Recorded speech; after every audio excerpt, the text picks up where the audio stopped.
ආයිබෝවන් cooking pot YouTube channel එකෙන් අද මම හදන්න යන්නේ broken glass jelly pudding එක. මේක හරිම ලස්සන පහසුවෙන් හදාගන්න පුළුවන් රසවත් අතුරුපසක්. මේක උත්සව අවස්ථාවකට ගෙදරට අමුත්තන් එනකොට දාන එකට ඒ වගේම ස්වයං රැකියාවකට වුණත් හොඳයි. අපි දැන් බලමු මේක හදන්න මොනවද අවශ්‍ය වෙන්නේ කියලා.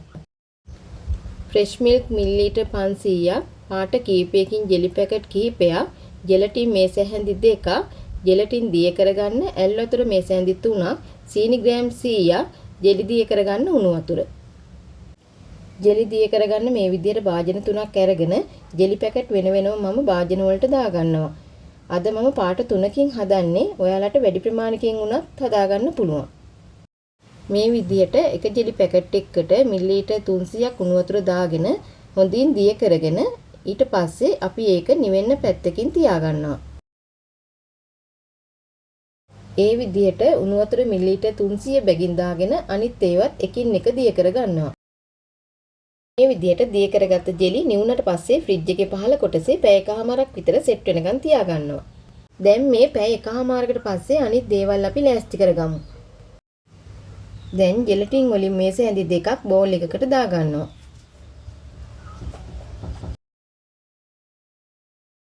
ජෙලටින් වලට අපි ඇල් වතුර මේස හැඳි 3ක් දාලා ඒක පැත්තකින් තියාගන්නවා.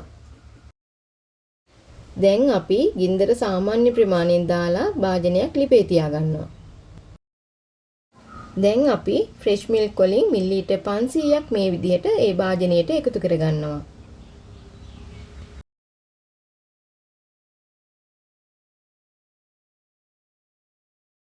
දැන් අපි ඒ කිරි වලටම සීනි ග්‍රෑම් 100ක් මේ විදිහට එකතු කරගෙන හොඳින් දිය කරගන්නවා. සීනි ටික දිය වුණාම ඇති ගොඩක් වෙලා කිරි එක රත් වෙන්න අවශ්‍ය නැහැ. විනාඩි 3-4ක් රත් වුණාම ඇති. දැන් අපි සීනි ටික හොඳින් දිය වුණාට පස්සේ පැත්තකින් තියාගත්ත ජෙලටින් ටික මේ විදිහට කිරි එකට එකතු කරලා හොඳට කවලම් කරගන්නවා. දැන් අපි වෙන භාජනයකට මේ විදිහට කිරි ටික පෙරාගෙන ඒක නිවෙන්න පැත්තකින් තියාගන්නවා. දැන් ජෙලි පුඩින් එක හදාගන්න ට්‍රේ එක අරගෙන මේ විදිහට හැමතැනම ගෑවෙන විදිහට තෙල් හොඳින් ගා ගන්නවා. දැන් තමයි අපි හදාගත්ත ජෙලි ටික ෆ්‍රිජ් එකෙන් එළියට ගත්තේ.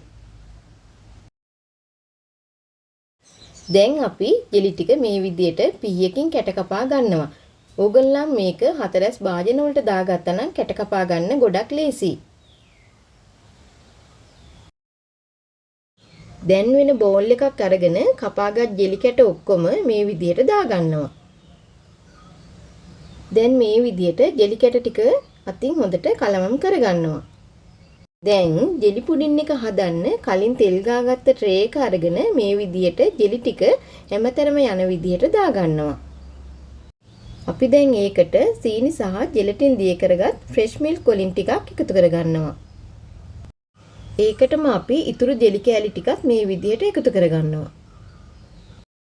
දැන් ඉතුරු කිරි ටිකත් ඒකට එකතු කරලා ෆ්‍රිජ් එකේ පහළ කොටසේ පැය 12ක් තියාගන්නවා.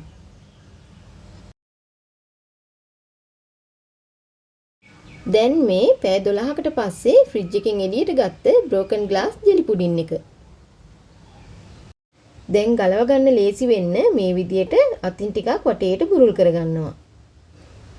දැන් අපි ජෙලි පුඩින් එක මේ විදිහට අනිත් පැත්ත හරව ගන්න යන්නේ.